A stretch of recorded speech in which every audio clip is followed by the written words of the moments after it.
Okay, welcome everybody. Gareth already did the excellent introduction, so I'm not going to try to butcher what he just did. But a quick bit about me. I will skip most of this though, as I think he encompassed it. One thing I'd like to point out is a lot of my experience has been in industry. Now that I've been here almost 5 years, I can't say that quite as much, but still getting used to some of the trials and tribulations of teaching. And this is uh, one of the initiatives that I work to develop that hopefully encapsulates a good experience to bridge the gaps between those two worlds a little bit better. So for this overview, I will share some objective material, but a lot of it will just be my experiences. Uh, I try to add a little bit to make it exciting, but then again, some of it's not necessarily going to be a surprise to a lot of people, I would say. But I was able to put out a survey last minute and get some useful information. But at the same time, this is iSchool Insights, so I also want to use this time to show off some of the cool work our students have done. I feel like I haven't really had a lot of opportunities to kind of say, oh, hey, look at this cool website they did. Okay, so this is the course description that I started this initiative in. I was not the originator of this course, but traditionally we would do something like an individual project and a group project. But this would be the second of a sequence of web development courses. You know, think of Web 1 and Web 2.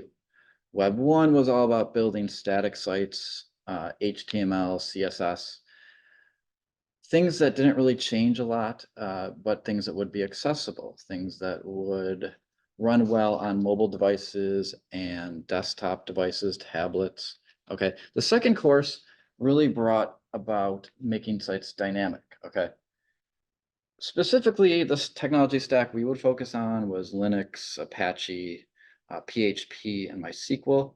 But regardless of the stack, that was the idea here. I liken this to when you're driving down the road and you see one of those billboards, and I don't mean the fancy digital billboard, the old-fashioned paper one, right? In Web 1, our sites were like that. They'd be put up, they would never change. In Web 2, they would be constantly changing, okay? Now, when somebody told me that analogy 20 years ago, it was the yellow pages of a phone book, but I don't even know if they print those anymore. So I'm going with the billboard analogy, but that kind of got ruined too because now we have digital billboards. So I'll have to come up with something better than that. As I think I quickly mentioned, the big deliverables in this course are an individual website and a group project. These are team. I should throw that in. Well, I should mention these are 5-person teams thereabout for this group project. And there are typically 2 deliverables in this group project. There is a design document due around the midterms and a website. And I'll talk a bit more about these in a second here. Okay. Before I talk about that group project, you know, I had an idea, right? Instead of having students kind of come up and with their own idea or come up with a fake idea or me act as the client, I started to realize maybe there's an opportunity to do something a little bit different here. Okay, now I'm not going to spend a lot of times on rewards. This is RIT. Experiential learning is our thing, so I'm kind of preaching to the choir here, the value of this. Okay. I will mention though, the students did seem to enjoy it. Okay. So that did come about in the survey, but obviously there's a lot of risks. You might end up with a disappointed client or a poor impression left on the client about RIT. You might have unhappy students. You might have a very overworked instructor, as I'll talk about. Uh, Probably a lot more, but as I'll get on later, you know, there's risks to everything. And I think at some point, you know, it's worth traversing those risks and trying to mitigate them as much as you can. In reality, no website you put out there is going to last forever. So instead of just saying, you know, we can't do this, let's see if there is a way we can do this. Okay. Now, the idea here progressed into helping a nonprofit, and I'll talk about this momentarily. So I had to go about getting clients, which I'll mention shortly, but one big thing, you know, I brought up, and I credit this a little bit to Stephen Zalora, our former chair, basically said you need to manage their expectations. They need to be prepared to get nothing out of all the work they put in. Okay. But one thing I did do is mostly guarantee a design document, right? I don't see the students not being able to deliver on that. Okay. I'll talk a little bit more about that briefly. Actually, I'll talk about that right now. Okay, this is the design document. These are just some of the parts over here on the left that are included in it. It is a oftentimes 50+ page document. It's the guaranteed deliverable. It's a very great document. It's similar to what you would see if you were in consulting. When RET paid who knows how much money to get their new website launched, a document almost just like this was delivered before any website construction went on. This is definitely useful because they can use it for, well, we can use it for the class once we start to build a website, but alternatively, they could also use this as a starting point if it doesn't work out and they want to hire their own consulting firm afterwards. I kind of joke to them that it should be robust enough that if they handed this document to a different team, the team would basically deliver a very similar looking website. The second deliverable, this one is not a guarantee, is an actual working website. This project is all about analyzing and enhancing their web presence, if possible, a small nonprofit organization. And generally, we've only done it in the Rochester community. So this is an actual screenshot of one of the websites that they developed. And if there's time at the end, I will scroll through it and show you guys some of the links. Real quick, the technologies that they might use for this are JavaScript, PHP, which they're just learning. So that does present a challenge. They're kind of learn these things a week prior, and then all of a sudden they need to implement it. That's one of the challenges, okay? So I'll have lessons learned sprinkled in throughout this presentation, but some of the ones I want to talk about now are, how do you go about finding clients for this? Okay, there's a lot you can do just word of mouth. It's amazing how many faculty or even students you talk to who are involved with these nonprofits, okay? The next place I went to is nextdoor.com. And if you've ever been to Nextdoor, it can sometimes be a very nice place and it can sometimes be a very unpleasant place, but it worked very well for this. Nobody verbally attacked me for posting this. Okay, I've been attacked for asking if we have a bike share in Rochester. They accused me of I don't want to say it, but because I brought up the idea of sharing a bike, they questioned my that I was not a communist, essentially. I said it. Okay, Nextdoor gets crazy. Okay, I don't know what goes on with those people here, but it worked great for this. I put this thing out, and I think within a couple hours, I had 26 replies of people wanting to work with me. Okay, now obviously I had to do a lot of work on filtering that down, which I'll talk about later. Another thing you can maybe consider doing is just polling your class, seeing if they are working with other organizations. Okay. Okay, so what are some ways to find a good fit, right? I've identified 20 potential clients. What are good ways, or what am I looking for in a client? Okay. I would say, just like I have this joke here, but maybe leave politics and religion a little bit out of it. There's a lot of nonprofits that are religious. There is an example, though. We did work with a Jewish community cemetery, but it wasn't like we were developing the church website or fundraisers. Not that I don't even think students would have an issue with that. I just kind of avoided that altogether. Okay, but most people can get behind helping animals, things like that, or helping people find housing. Okay. The other thing here to help find a good fit is make sure they are on board with they're committed to helping the students learn. They realize it's really all about the students. It's not about them. Hopefully they get something out of it, but there's no guarantee. So I think to set that standard and make sure that they are on board with that from the get-go. And you'd be surprised, just like we have a lot of adjuncts who aren't doing it to get rich. Okay, I need to be careful what I say, but they're not doing it, as a full-time job. Most of them, some might be. There's a lot of people who would love to kind of come in and get that experience, sharing their wealth of knowledge with the students. People get a kick out of doing that. Okay, so let's just quickly go through the clients. I think this will help to show off what I did, but also share some unique lessons learned throughout the way. The first one was kind of the accidental one. So as much as I'm taking credit for this initiative, it was actually this first group when I basically just said, come up with your own idea. They went and they located this client, the Downstairs Cabaret Theater in Rochester. They since might have sold their building. I am not sure, but it wasn't our fault. I think COVID affected a lot of these organizations. They had some super ambitious goals. First off, they were 5 HCI students. You'll see later on, we got a bigger mix of students. You can read some of the things they did.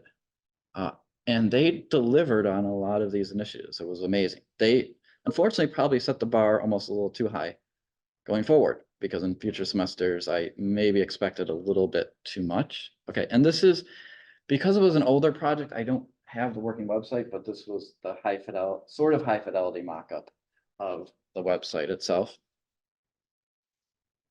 So some of the lessons learned here, that actually not intervening. I really left the students completely alone the entire semester. It empowered them to work with the client and not like have to use me as the middleman all the time. Okay. It was also the perfect size, I would say. The 5-member was a good size to do this. Nobody felt like, no members felt like some were not contributing. Everybody seemed to contribute, but like I said, it set the bar kind of high for the future. This was 2020. Client 2, if anybody knows Ernest Folkwu in College of Science, he's probably one of the best statisticians, I would say, in the state of New York, if not the country. Okay, he works in College of College of Science, but in the Department of Statistics. Okay, he runs a yearly conference as part of an affiliate as the American Statistics Association. Okay, he hosts this conference, Upstat. It's people from Syracuse, Rochester, Buffalo, and all around come to this thing every year. Think of it a little bit like a lot of the things you guys probably go to. Similar idea. I think in the past it was hosted by U of R. One year it was hosted by RIT, but it was always a little bit challenging because obviously, the web teams here are pretty booked. If you need something changed, it could take months to do.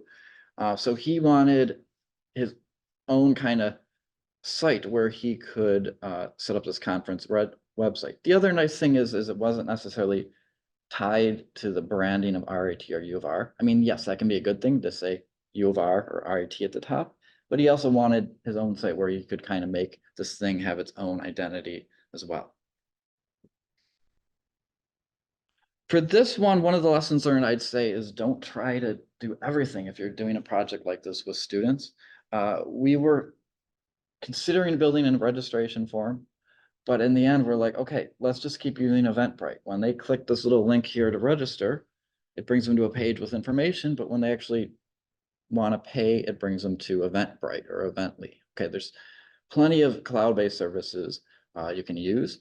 And you can even have the students potentially in the design document analyze some of these cloud-based tools and maybe analyze what the alternative would be to build it ourselves and kind of weigh those pros and cons. Once again, this is the actual working website over here. So it was somewhat successful. They did make a nice system where Ernest could go in and edit events, add events. Okay. It wasn't perfect, but they did really well. I was pretty proud of this group. But I did still learn some lessons here. Students were able to adapt to this idea. They had probably they were graduate students, as I mentioned, so they've been to things like these in the past. They knew what to look for. But the group size was way too big. I kind of started the idea up too late and only got the one client. And I think maybe we had around 10 people in the class this year, and it was just too many, and I had trouble breaking it up into sub-projects. Client 3, this is probably the most successful one. If I have time at the end, I will actually scroll through the site. It works. It was pretty much 100% ready to go online, I think, and then COVID hit, and then I kind of reached out to the client and didn't really hear much back. I think they were just super busy with COVID and everything.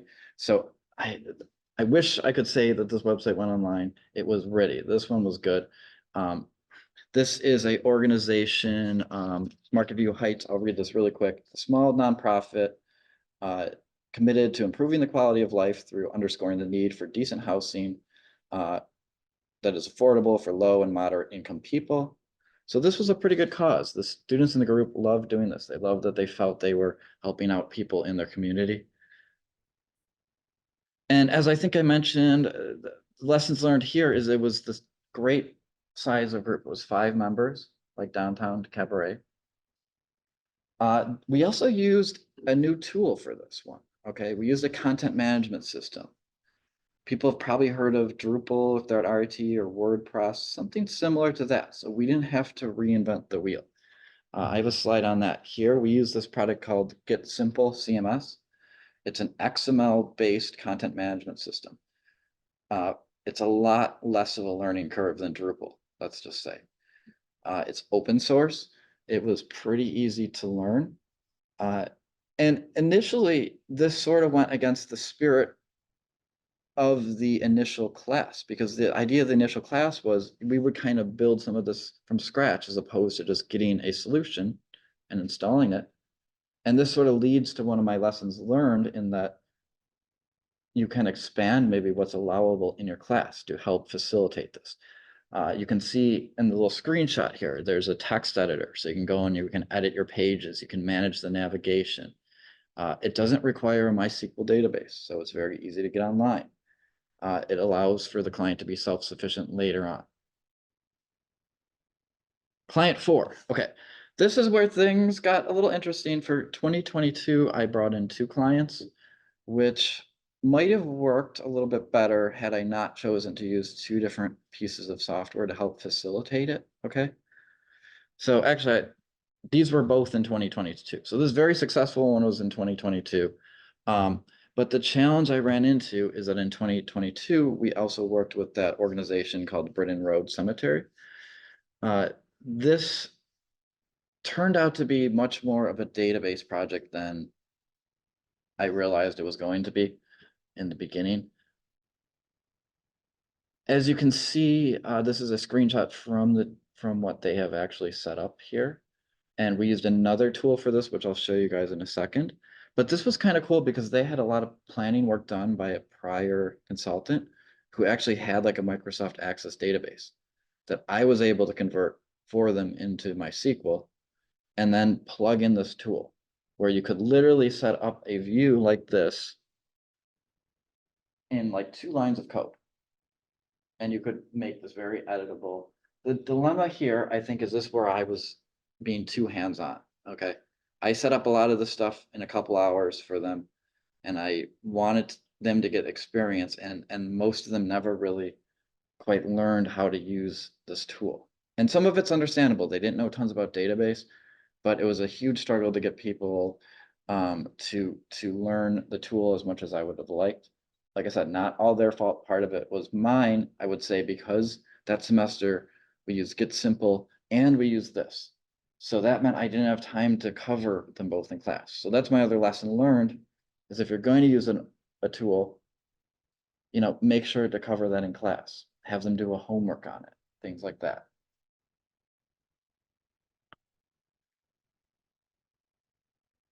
So these were my lessons here. The scope was way too big. There was too much database. The tool ended up being great, and maybe it's something I'll use in the future. The tool did have a small charge to it, and I see Matt was on here. He helped get some funding approved for that charge. It wasn't gigantic, but it was helpful that we were able to roll this out, and we have a license to use it in the future on a couple sites. So this is something, if you're in iSchool and you have a student that might be interested in this, we might still have a license or 2. Finally, in 2022, we have Masterminds. This is an academic quiz bowl. Now, I was supposed to put a screenshot in here. Hopefully, by me exiting, the PowerPoint doesn't crash everything. Can you guys still see my screen? Because I want to show this. And it's not to make fun of the website, okay? It's not to make fun of the client. But when I saw this website, I'm like, oh, this is it. We finally found a site that looks like it really needs updating and didn't look too bad, right? It doesn't look like too much from the landing page. I'm like, oh, just some information. It's for high school students. They go in, it's almost like Jeopardy, and they do a quiz. It's actually pretty cool. They get really into it. But when we adopted this, I quickly found out that all change is not always good change. Okay, if you like look into some of these leagues and some of these historical results,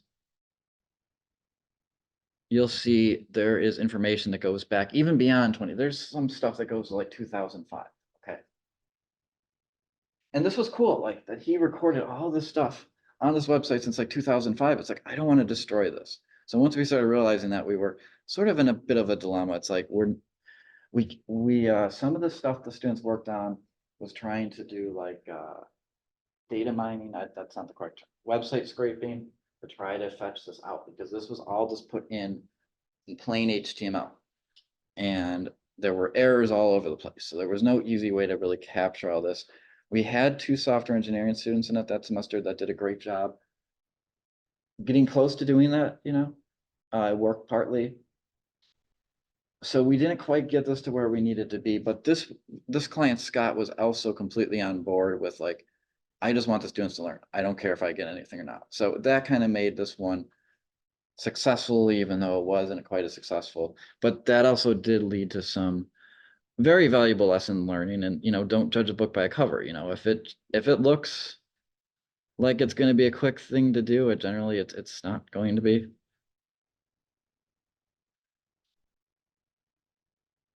So here is a picture of the actual website they developed. They did use Get Simple, but there were a lot of bugs. We didn't really get it fully working, but I think the students made enough effort where, you know, they still all did fine in the course, but, you know, obviously you would have liked to see it get a little further than where it was.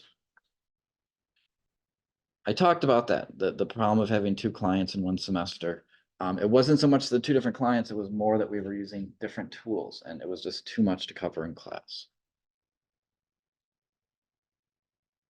So yeah, I think I talked about these lessons learned. Oh, the other lesson learned here was a pretty big one. Because we only had 1 client and we had 11 students, I'm like, well, we got to divvy these up. So part of this is a little bit selfish. If I don't end up in academia the rest of my life, one thing I haven't done a lot of is working in big teams. I worked on small, like 2-3 person web development teams.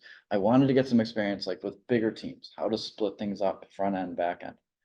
And that's a very typical way of doing it, okay, having front end and back end teams. Unfortunately, what happened here is in class, you'd have the front end team sitting on this side of the room, the back end team. And I apologize if anybody is watching this video who's in the class. I mean, no disrespect. But you'd have one on one on the other, and they weren't talking to each other, even though we're in the same room.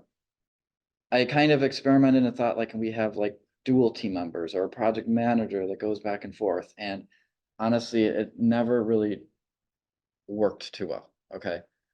So that's another challenge, like that I haven't quite fully comprehended yet. You know, how can you better break these big projects up into smaller teams? So it's about 2:30. Okay, I did go ahead and do that survey I had mentioned to try and get some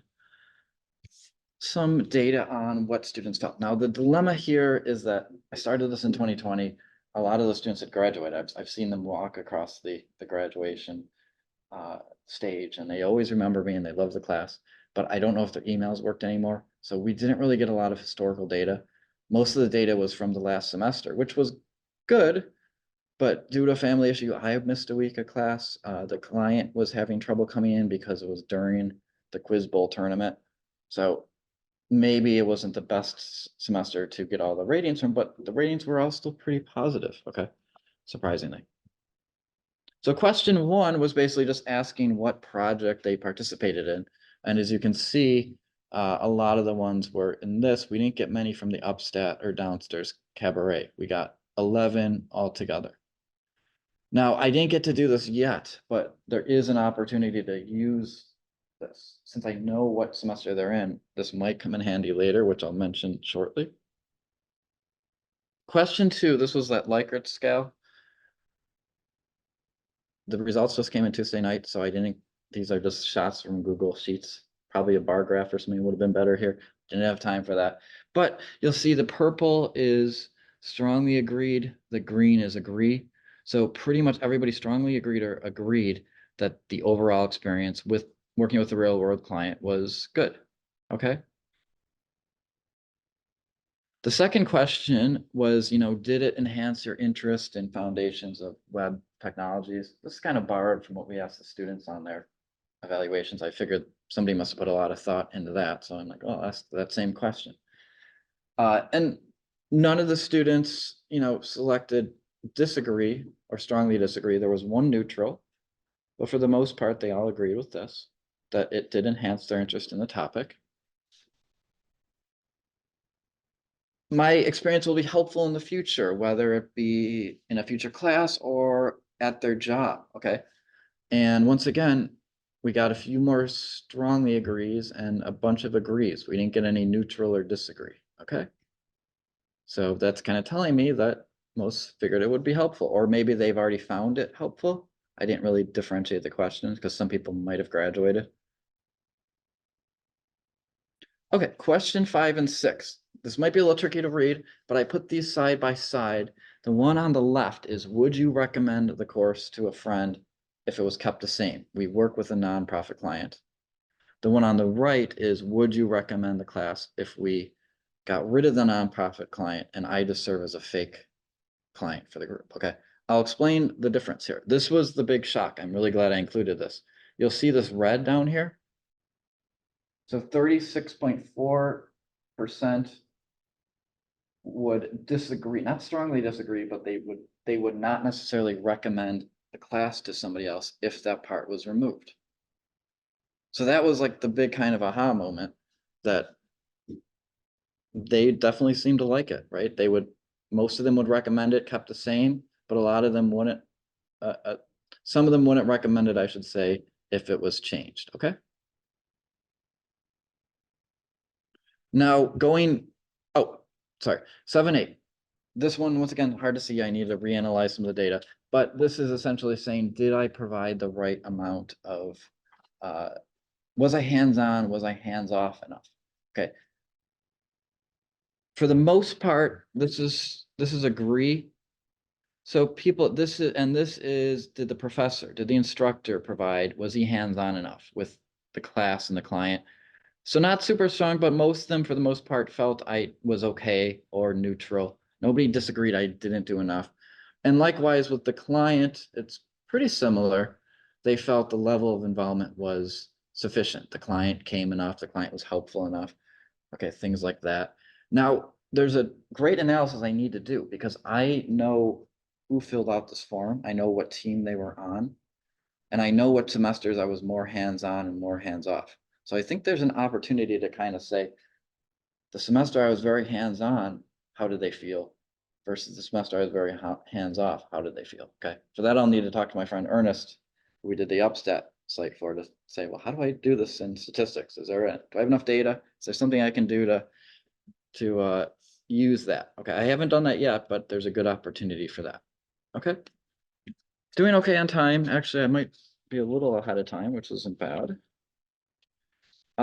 There were 3, I think, descriptive response questions through the magic of AI.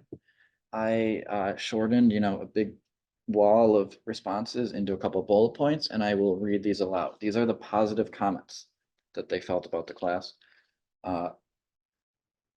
Working with a real client provided a valuable and an unexpected opportunity to apply classroom knowledge to practical web development. This experience enhanced our resumes and skills in research, tool selection, budgeting, design, teamwork, and customer interaction. It also taught adaptability in the face of real-world unpredictability, boosting confidence and providing a realistic preview of professional work dynamics. Professor Takats' unique approach in creating this learning environment was highly appreciated, and it balanced theoretical learning with practical appreciation, making the experience both challenging and rewarding. Okay, so that sounded pretty good to me. They seem to like it. Of course, I wanted to know if there were some negative areas as well. I will read out the ChatGPT summary of all the negative. There weren't as many negatives, but I will read that summary out. The project primarily focused on database work with minimal design. This was somebody from the cemetery project, I believe. Didn't align well with my interest in web design, right? They wanted more web design, not database stuff. It felt rushed, partly due to the constraints of the COVID period. Another person mentioned the product wasn't utilized by market view, which diminished its value as a portfolio piece. They couldn't easily put on their portfolio. Earlier groundwork for client relationship building could have led to a more effective solution tailored to their needs within the semester. Additionally, as I have here, some people complained the workload wasn't distributed evenly, right? Some people did a lot, some people maybe didn't, okay? Not all the time, but that was just the general kind of negative comments.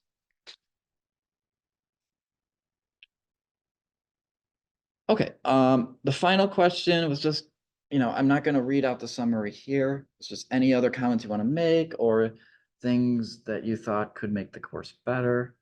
One thing I saw is that they do appreciate the effort I was putting in. They did suggest to update the technology stack, though at the same time, PHP still powers like 75% of all websites on the web, and that's largely due to WordPress. Okay, so it's not dying. There's just a lot of other tools out there. So this one's debatable. And they also recommended to maybe have more virtual like I could maybe say interactions, but specifically virtual interactions. So they could meet maybe with the client a little bit more. Okay, shifting gears here. We'll probably have plenty of time for Q&A, only a couple slides left. Lessons learned, okay. I would say when you can, leverage on-campus solutions. When we first started this course, we used the Solace web server. And if any of our IT people are watching, I'm not complaining about you guys, and I don't want to get in trouble here, but College of Art and Design has a great self-service web hosting tool that you can pretty much set up all on your own. You can create team accounts on your own without putting in a request. You can set up a database. You can say, well, what version of PHP do I want? You can add and remove team members all on your own, okay? There's also a personal web hosting on there as well. So it was great because it was self-service because we really had no time to put in a ticket. And, even if they got back to us in a couple of days, this gave us a lot more flexibility. So I definitely recommend anybody checking out that tool. It's request.cad.rit.edu. I thought about using it in my other classes, but the other classes are huge. This is only 10 people, and we have really good resources in our college for the other sites. It's just this worked well for this purpose. Okay. I would say, allow shortcuts that you might not normally allow in your class. I don't know. You could think of parallels with probably any class, but in terms of a programming class, generally you might not want them doing certain things like, going to Stack Overflow or using ChatGPT to generate code or something like that. I used PHP Get Simple, PHP Grid, and Bootstrap. To counteract the risk of them just learning this tool and nothing else, there's still the individual project where they have to prove that they know the core stuff of this class. So that's why I would say if you're concerned about them not getting the core requirements, put in an individual project that guarantees they still learn that. Other products we haven't yet used. One issue with this PHP Get Simple CMS is they've kind of stopped development on it. Okay. This goes back to another, I might have a slide on this, but this goes back to another issue is that, if you put up a website for somebody, you want it to last a few years. But there's no way that website is going to last forever, right? Nothing in life is permanent, right? I don't want this presentation to get dark. If you make a statue for somebody, it's going to rust, right? You can think of all these terrible things. The sun is going to explode, right? You're not going to be able to make a website that lasts forever. So it's like you could kind of worry about the fact, or you could just try to help them out as we can. But at the same time, I don't want to set them up for more work in 2 years. I don't want to set them up on a disaster where, you know, now they have to spend thousands of dollars to fix our mistakes. Okay. So the problem is here, get simple CMS. Let's say this CMS is so secure, hypothetically, it's never going to get hacked into, and it just lives up on its server and is happy. The problem is it runs on PHP, and PHP comes out with new versions. And as newer and newer versions come out, your web hosting company will no longer support the old version. So even if this thing was 100% secure, hacker proof, it's still going to become obsolete because it's not going to be supported by the web hosting company anymore. So that's why I'm kind of like weighing all these pros and cons. I think if it's a small organization and it's doing a small part of their web presence, it's not the end of the world if it goes down. That's kind of maybe the project I'd try to strive to make versus like this project is pivotable, and if this site goes down, you know, people are going to be out on the street homeless, right? I wouldn't want to, you know, tackle a project like that for this class. Okay. Other things I learned, group size and scope. Okay. Don't make them too big, but also probably don't make them too small. I wish I had more tips on this, but if you do just have a single client, try to break it into smaller chunks. Experiment with teams. You guys probably, some of you might know a lot more about agile teams than I do. You know, I'm trying to learn about that. The front end and back end team, like I mentioned, I didn't have a lot of success with. Manage their expectations. I'm just repeating this. Once again, I mentioned this earlier. They won't get everything, but give them something and ensure they're on board with that spirit of learning. Okay. That they understand that this is not necessarily just about them. It's also about the students.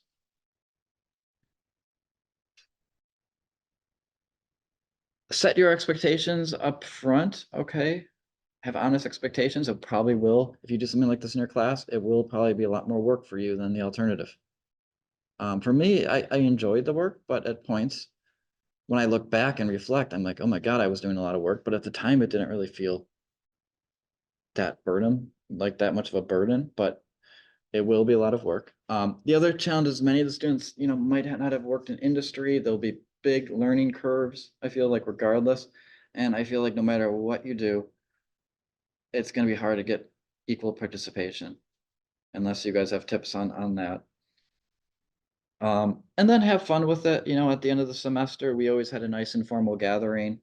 I would do like one of those Kahoot.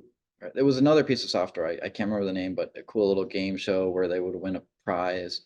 It was over COVID a lot of the time, so we didn't really get to meet in person a lot, but do something at the end to have some fun with it. Future directions. Okay.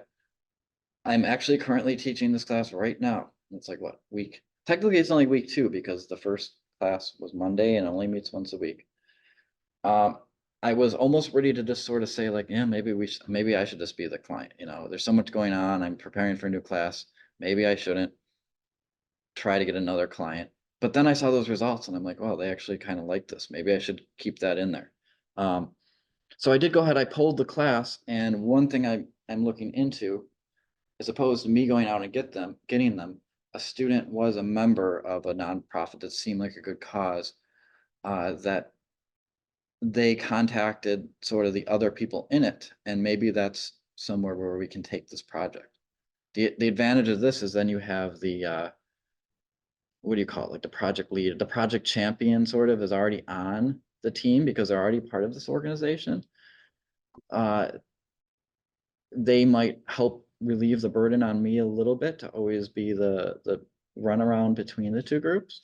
But at the same time, I'm trying to be careful because I don't want the students to think this is unfair. Like, oh, we're just doing like a project for so-and-so sort of pet project for something they're working on. So I would say if you take this approach, make sure it's a big enough organization where, yeah, she's sort of the champion, but there's going to be other people in the organization that will be contributing and having the final say. It won't just be like she's the boss of everybody, okay? Or he or she, depending on the site, okay? There actually are a few minutes. I did pretty well today on time. This was the CAD market view site. You can see the URL up here. It's a lot to type in. Actually, I'll go ahead and paste it to chat. I don't know if it's 100% working, once again, because as I mentioned, new versions of PHP. Oh, let me actually exit the presentation.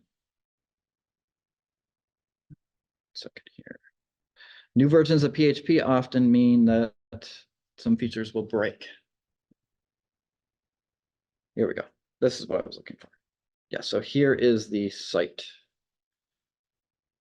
Let me close some windows. Okay, so this is the home page. There is a learn more that pops out some information. There is a slideshow here, and they actually kind of set it up, I believe. So she can edit all of the stuff in. When I say she, the woman who was kind of the head of this organization can edit all the stuff and maybe even add new slides here. I can't remember. This was like Get Simple CMS as a reminder. Okay. The about page is, I think, fairly straightforward. This is once again something that she can, yes, this is her right here. She worked with us. And this page looks great. I should email her again and be like, oh, can we make this go live? I think it's actually still probably in good enough shape too. They actually developed this using a fairly simple extension. Like the Get Simple has a very quick learning curve compared to something like Joomla or Drupal, right? And she could actually add properties to the system. And I'm not gonna say it was easy, but it was manageable. That's why I was saying if you give your students like a couple weeks in that software, I'm gonna have them do a couple homeworks in it. I think after that, they'll see it's not that bad. The cemetery, they were kind of too afraid to even get their hands a little bit dirty and never realized how easy it was. Speaking of the cemetery, though, that was a really interesting project because you would never really expect the complexity of a cemetery, right? And not to sound morbid, but it's almost like a stadium where you have rows of seats, you have sections, you have columns, except they're grave sites, okay? Of course, like a seat, it can be occupied or unoccupied, okay? You can make that analogy on your own. There's multiple cemeteries. There's some cemeteries that are so old you can't read the label. Once again, the project starts off sounding pretty easy, and then you realize how complicated these things are. Right, so yeah, here is the site. It looks like it even had an event system. The one thing I think that did break on this is the administration system. It's probably not a huge fix, but with that upgrade to PHP that broke, but basically just imagine that she could sign in, like edit, and she could actually edit text. That's the part I can't show right now. Okay, I think that's about it. I think maybe one more slide and then maybe 10 minutes or so for any other questions if we have any.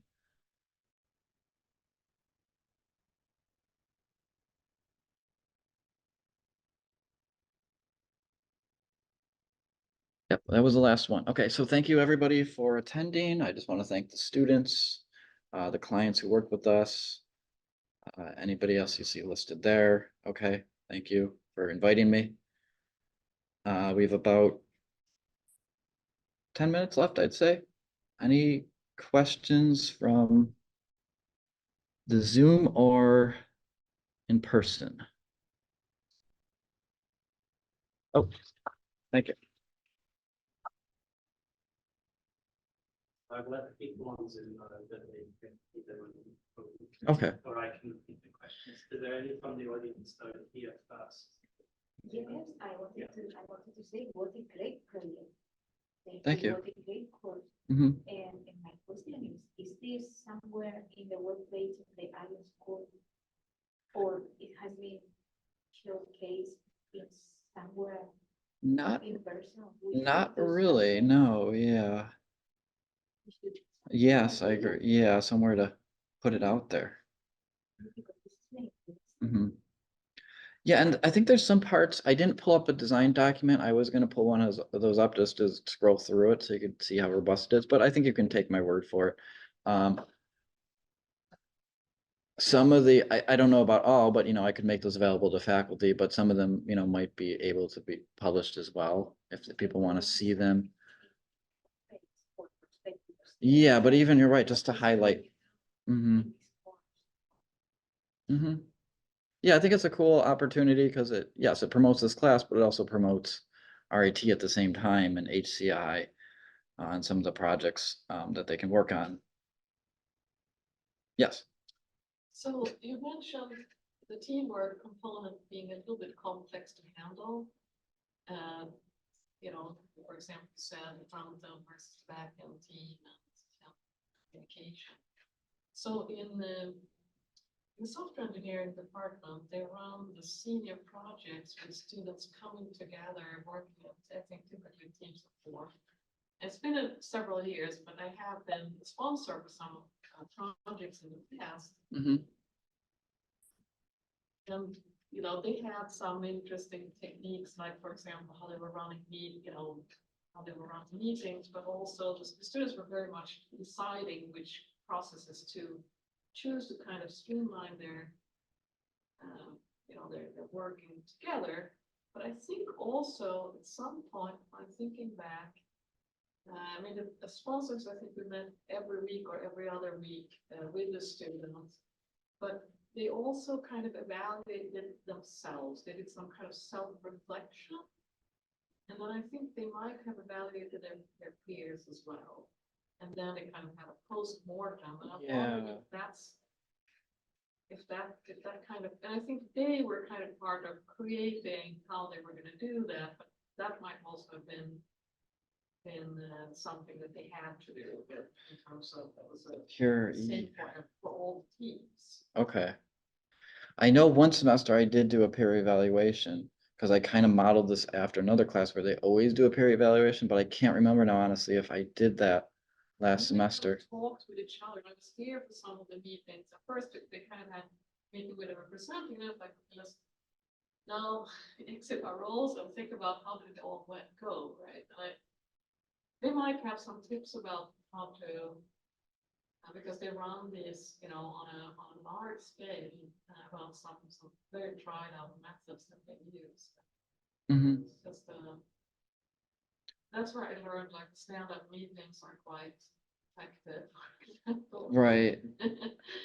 Anyway. Yeah, maybe we can chat later because that was where I was saying I was being a little bit selfish. I want to get better at this because I've only worked in small teams. So when suddenly you have 10 people, it's like I struggle with how to. They do, for sure. But they didn't have, I think it was like one part is the student had leadership in deciding Hmm. what techniques they were going to use that they had studied, right? And that they kind of had learned about from teamwork literature and so on. And then I think Yeah. they had some things that everybody did, like they're doing their self-reflection, their evaluation of the others. But yeah, Okay. it was quite interesting. Yeah. To try to empower them. That sounds like a good idea you made. Because like I said, the times I was too hands-on, none of them really maybe felt empowered, and they were all just kind of waiting on me to tell them what to do, and then nothing got done, until class, and class only met once a week. So, so yeah, that's That was one. yes, yes. Any other comments? Yeah, I have a question. Sure. So early on in your talk, you mentioned that you took a more hands-on approach. It's kind of like the students really work with the client more directly. Mhm. And I wondered if you gave them any sort of talk beforehand or kind of like gave them advice of like how they should really manage those interactions. The reason for my question is what I was thinking, like sometimes, students will email you with lots of questions about things that they're maybe unsure of. And sometimes it's like email after email, and maybe just the way that it's conducted, because they're just not thought through like how things may be coming across. And I guess kind of giving them free rein of working with the client, like did you ever kind of give them pointers on like this is how to kind of work professionally and with them versus like do this, don't do this kind of thing. The first semester, in all honesty, because it was sort of their idea, I didn't do any of that. I was completely hands off. So I don't know what happened, but I assume it all went pretty well because I haven't heard any complaints. But in future semesters, I did do a little bit saying like, let's try not to all email. At first they would kind of funnel the emails through me.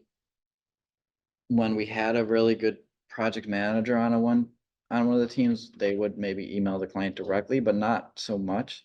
But I would sort of mention, let's consolidate your emails like into one email every couple days, so they're not sending out 50 emails.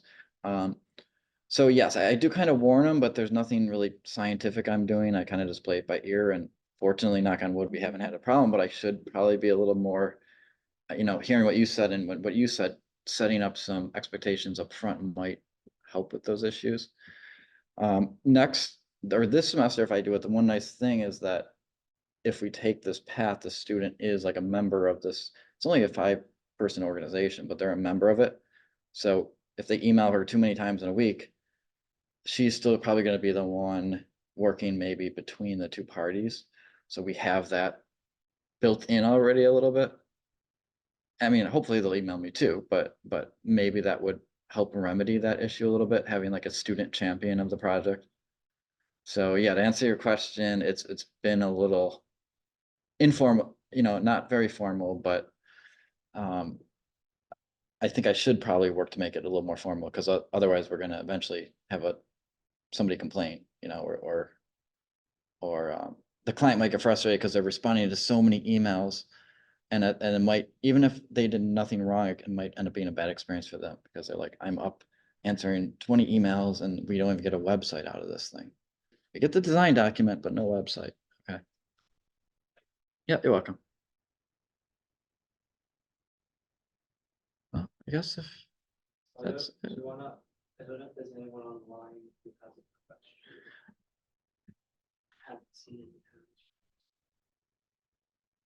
We have maybe only time for one more question anyway, because we're very close to, yeah. Yeah, we do have one more question. yeah, Garrett? I was gonna say, with the DevOps class, oftentimes students will be contacted by the clients after the class is over. Huh. Do you ever run into that? That's because our organizations are so small, like I don't think they really have, because they're not like big companies. Yeah, I did talk to Helen, the woman from the Britton Road Cemetery, about like, oh, I, this is where I have to be careful too. It's like, if you want to contact me a year down the road, maybe I can help out, but at the same time, for what you guys need, it's a lot bigger than maybe what a volunteer can do. So I have to be a little careful, but I haven't had that yet. be pretty clear about, hey, this is just for this semester. Yeah, then- that's the nice thing about the design document. Maybe I should just promise that and be like, the website. Yeah, Probably you're not going to, I could even tell them you're not going to get a website, but yeah, that goes back to the issue of supporting a website. Even if it's completely secure, it's eventually going to break. So